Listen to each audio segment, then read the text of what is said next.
Hello and welcome to the news.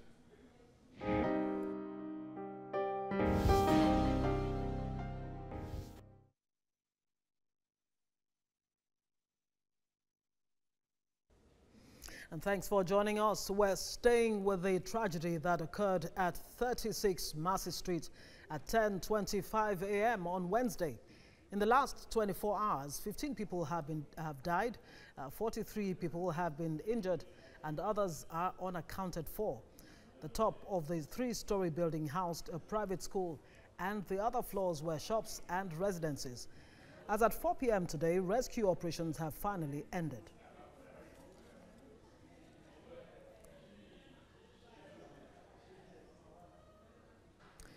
Meanwhile, President Muhammadu Buhari says he is extremely saddened by the collapse of a building housing a school in Itafaji area of Lagos, which left fatalities, particularly of small children.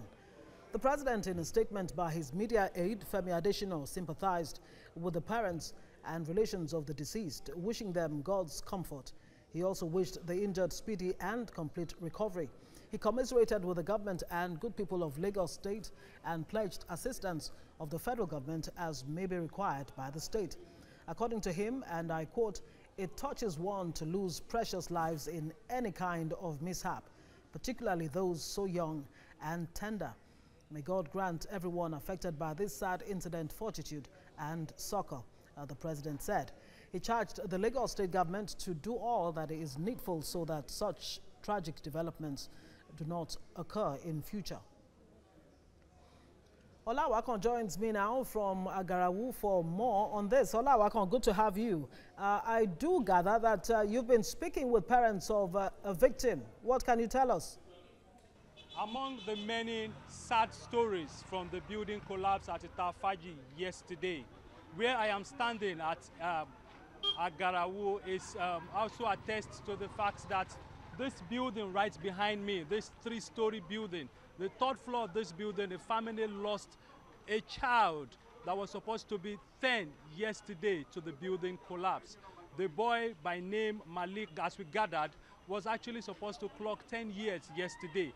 But we've been to this place, tried to talk to the family members who are still in shock of the death of their boy. And we're unable, to speak with them. They declined talking to us on camera. It's a very sad situation. Mourners are in there, sympathizers are in there with the family members, and it's really, really, really sad. They woke up this morning to the reality of the death of their son, who actually went to school yesterday morning with the mindset of him coming back home to mark his 10th birthday. But unfortunately, they were unable to do this. The boy died in the three-story building collapse at Itafaji. So that is a situation. We've not been able to get into the building to speak with the father or the mother of the child. It was also recorded that the son of the younger brother of the father also, died in the incident. So it's really a sad situation here. And this is just one of the many, many sad stories recorded at yesterday's incident. A family losing, 4 children, a family losing 2 children, a father losing, a wife, and a wife losing husband. So that is the situation at the moment at Agarawu, where I am standing at the moment. Right, thank you very much, Olawakon there. We're still keeping close tabs on the developments at the scene of the building that collapsed. Correspondent Sarah Yeku is still at the scene of the incident. Sarah, what more can you tell us? What has changed since the last time we spoke about an hour ago? All right, right now what we have is that rescue operation has finally officially ended. The management, the LASEMA, that's Lagos State Emergency Management Agency, had earlier that they will ensure that they dig through the debris to be sure that, to be certain that there are no persons left under the rubble, and that's what they've done. And finally, they have left the site. That's the persons from the Emergency Management Agency. They have left the site, and so the persons you have here are persons who are coming to see what is left of the building that collapsed yesterday. But I have with me the Commissioner for Special Duties, and he's going to be giving us an assessment of what he has seen so far. Thank you so much for joining us, sir.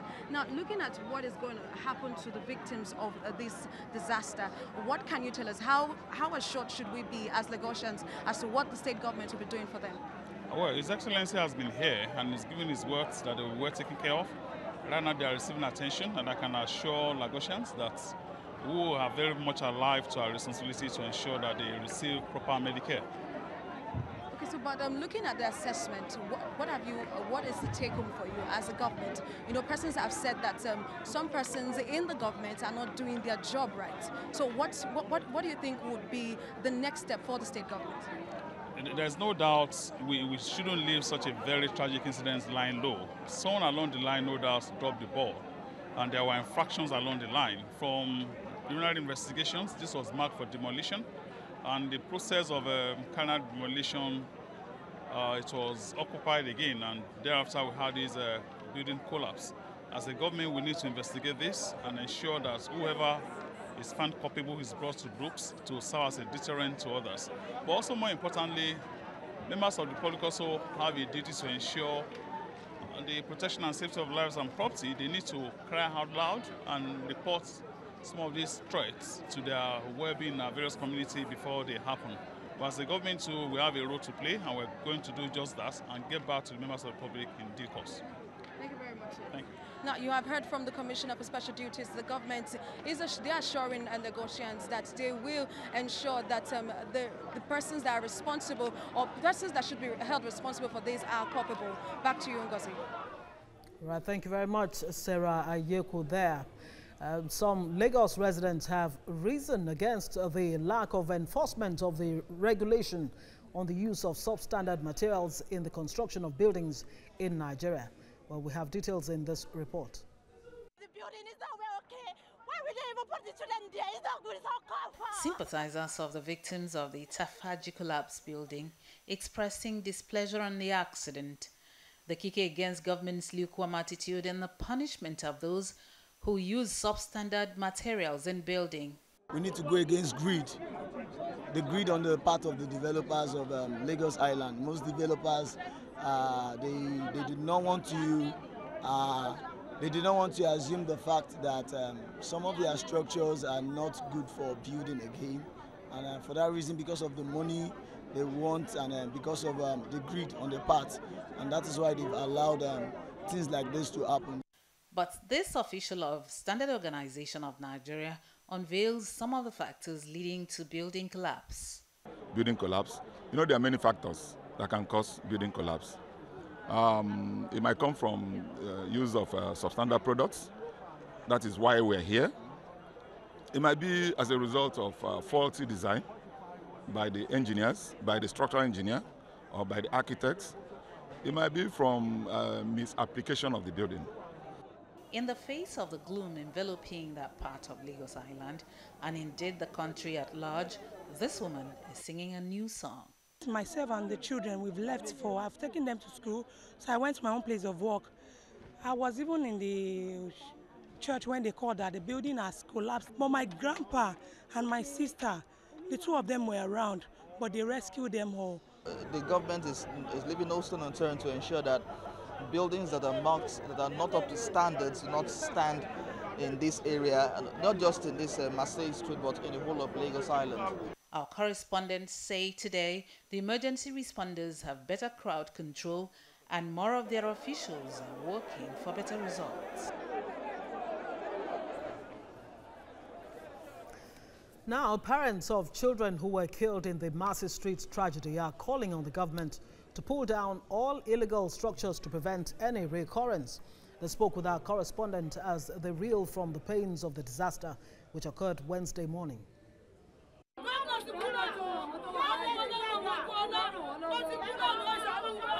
Parents venting their anger after the tragic incident on Itafaji, Lagos Island, claimed the lives of more than 12 children. They want the government to step in and prevent this from happening again. Let the government, let them want the Ministry of Environment, let them go to every area of that building, every building that is weak. We want them to bring it down. What happened in 2016, 2017, now 2019 is getting too much in Lagos Island. We don't want private schools again. Government should try and renovate public schools. This parent lost one of his child in the accident and has another undergoing treatment. He claims the hospital management are asking for additional fees, something the government has promised to take care of. I have a doctor in that school, 2 doctors. I lost one, but one was injured. Since yesterday I have been here. Please, we want our government to help us. If you go there, they will tell you that you should bring money, bring money, bring money. For what? One yesterday, deputy governor, she has come here yesterday, told everybody out there, say, don't collect money for anybody. Just go and treat the people. Yesterday has gone out. Today, we go there, they are asking us money. Although the state government has promised to apply strict regulations to ensure all illegal structures are taken down, it remains to be seen if this will be the end of collapsed building scenarios in major cities across the country. We'll take a short breather and return with more on the news. Stay with us.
Where is Bosse?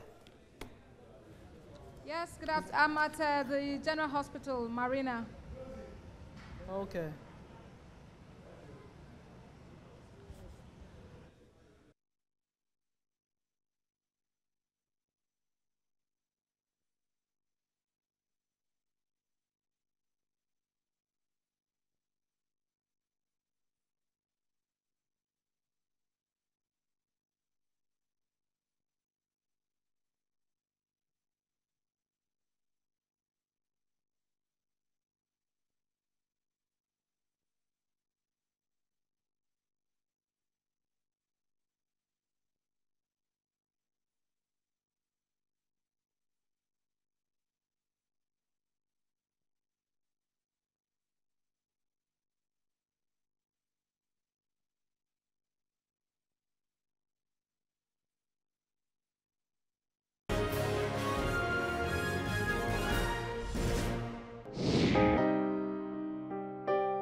Welcome back. We're still following developments at the Itafaji tragedy. Our correspondent, Abosade Omori, joins me now from the General Hospital, Marina, for updates on the state of survivors who are there.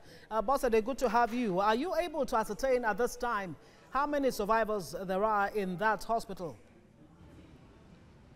That's still not clear, a figure, no exact figure just yet on how many people are survived, how many of them are here, how many of them have been taken to other hospitals around. As I mentioned earlier in the day, Lasema says they would give out correct information about that once they're able to liaise with all emergency responders involved in this case. But what we can tell you is that there have been tens of Nigerians entering this general hospital, donating blood to help survivors in this case.